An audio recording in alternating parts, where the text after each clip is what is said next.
Membuka bagian lanjutan atau bagian kedua cuplikan dan ringkasan ceramah sekitar Nabi Yunus.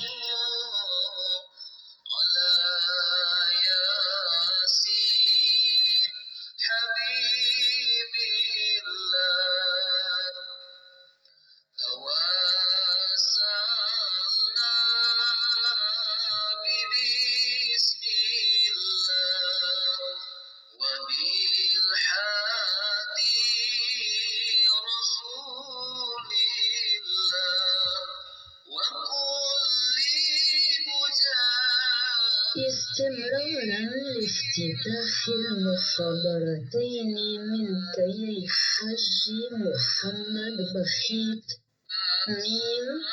حول تاريخ مقتطف وملخص من كتاب النبي يونس في هذه المرحلة الثانية.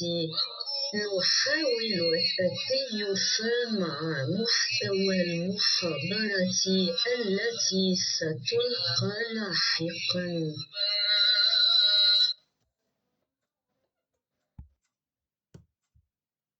Tentang tarikh Nabi Yunus yang kedua ini atau yang lanjutan dan judul yang disesuaikan dengan materi cuplikan ceramahnya. Untuk ini kami coba melantunkan surat ke-10 ayat ke-98 yang sudah dibacakan oleh penceramah pada ceramah bagian pertama. Kita ikuti lantunannya.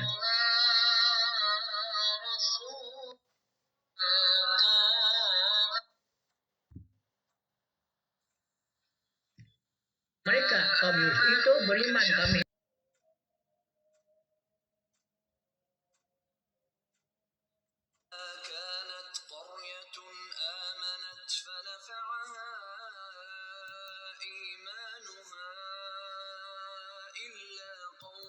Maka mengapa tidak ada penduduk suatu negeri pun yang beriman, lalu imannya itu bermanfaat kepadanya selain kaum Yunus?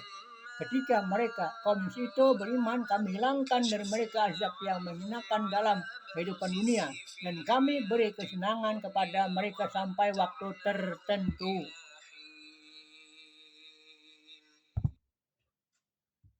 Rahimakumullah. Dari ayat dan kisah tersebut ada beberapa sesuatu yang dapat kita ambil hikmahnya, kesimpulannya.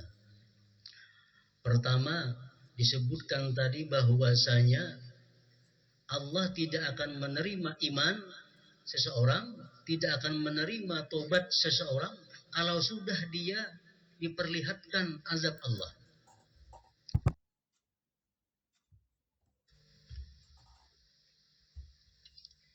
Nah, sama halnya yang demikian itu, Rasulullah mengatakan bahwa iman dan tobat manusia tidak akan diterima lagi apabila nantinya matahari sudah terbit di sebelah barat. Nah, 2 jam sudah, 4 jam kada berguna lagi iman. Sudah matahari terbit di barat, hanyar masuk Islam. Nang berdosa, hanyar bertobat, kada diterima lagi tobatnya. Yang ketiga, tobat dan iman itu tidak diterima lagi oleh Allah Subhanahu wa Ta'ala apabila roh kita sudah sampai di hulqum atau tenggorokan.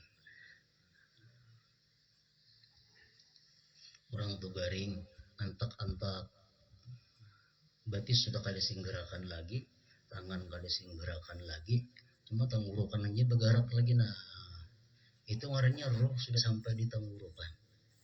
Dalam saat itu dia tobat, atau saat itu dia beriman kepada Allah, atau saat itu dia mengucap la ilaha illallah, sia-sia. Kenapa? Karena roh sudah berada di hulqum. Rasulullah sallallahu alaihi wasallam bersabda, "Innallaha yaqbalu taubatal 'abdi ma lam yughargir." Rawahu Tirmidzi. Allah masih menerima tobat hambanya selama roh itu belum sampai di tenggorokan ini. Nah, jadi kalau roh itu sudah sampai di tenggorokan, ada usah lagi dikirakan sih. dalam sakarat itu. Kalau tangan masih bergerak, batis masih bergerak, ayo dikirakan di telinganya. Kalau sudah ruhnya sampai di sini, kada perlu dipikirkan lagi. Karena sudah kada berguna lagi iman atau tobat seseorang di saat itu. Firman Allah Subhanahu wa taala dalam Al-Qur'an, "Laisatit taubatu lil ladzina ya'maluna as-sayyi'at hatta idza hadara ahadahumul maut qala inni tubtul an." Tidaklah tobat itu, tidak ada tobat bagi orang yang beramal kejahatan. Sehingga manakala hadir akan dia oleh kematian, dia berkata, aku sekarang tobat. Tidak ada tobat lagi, kata Allah Subhanahu wa ta'ala. Nah, jadi bertobat kepada Allah bagi kita ini sebelum roh sampai di tenggorokan itu. Para muhibbin rahimakumullah. Salah seorang sahabat dulu pernah bertanya kepada Rasulullah, "Ya Rasulullah, ma haddut taibin?" Apa batasnya orang tobat itu?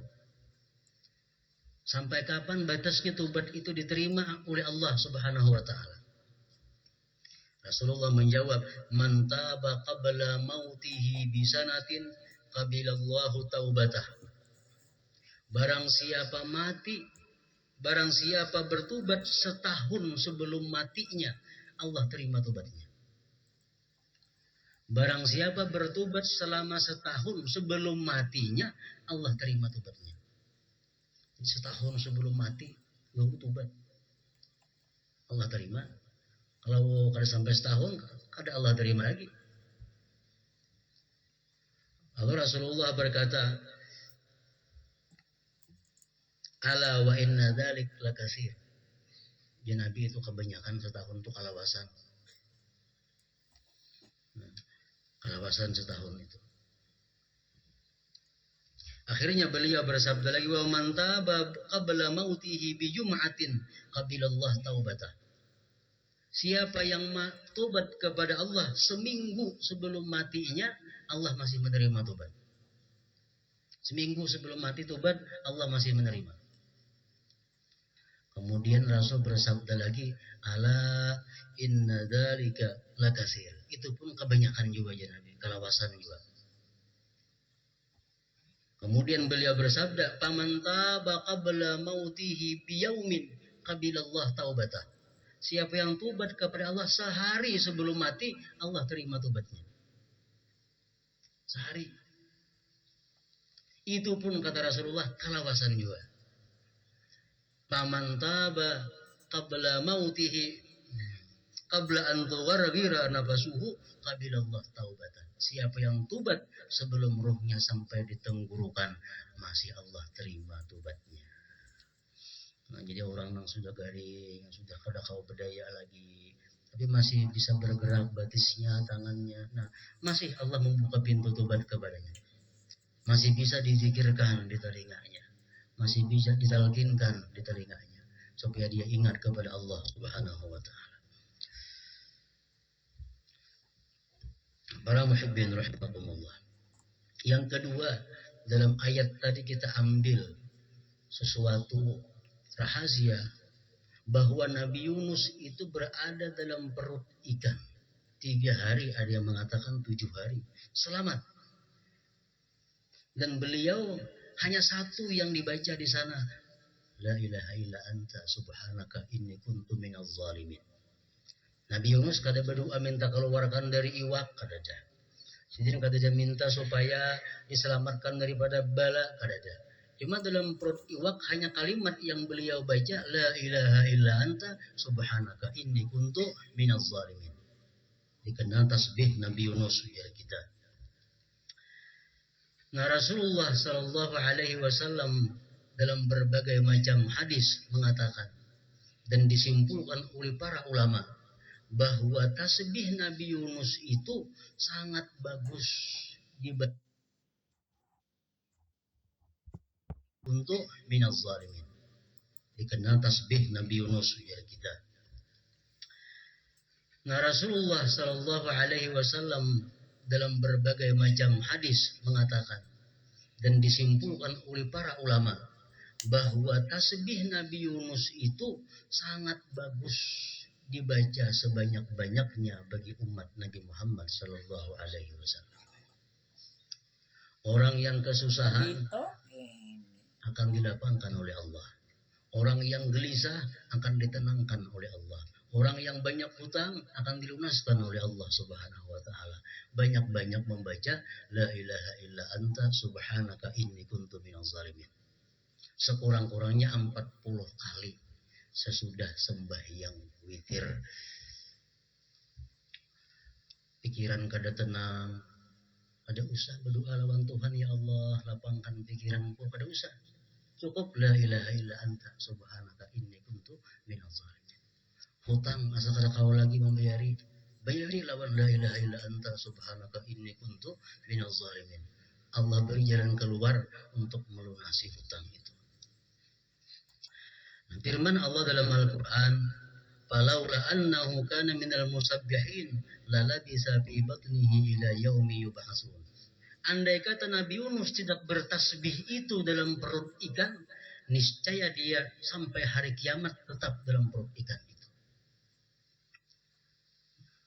Orang dalam perut iwak saja selamat karena mengucap itu, apalagi dalam dunia yang luas ini. La ilaha illa anta subhanaka inni kuntu minaz zalimin. Hendak dijadikan amalan rutin 40 sesudah sembahyang witir. La ilaha illa anta subhanaka inni kuntu minaz zalimin. Dan lagi orang yang sedang sakit garing, sangat dianjurkan membaca la ilaha illa anta itu.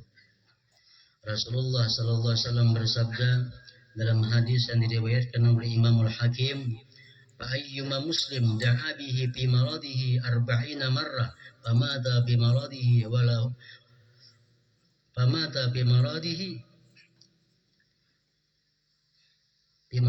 dzalik u'tiya ajra syahid wa in bara'a maghfuran lah." Rawahul Hakim.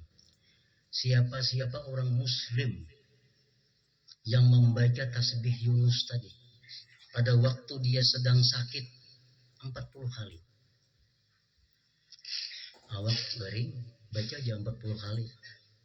Kada tiap hari kada, sekali itu aja 40 kali. Andai kata dia mati pada waktu garing itu, dia diberi pahala sebagai pahala syuhada.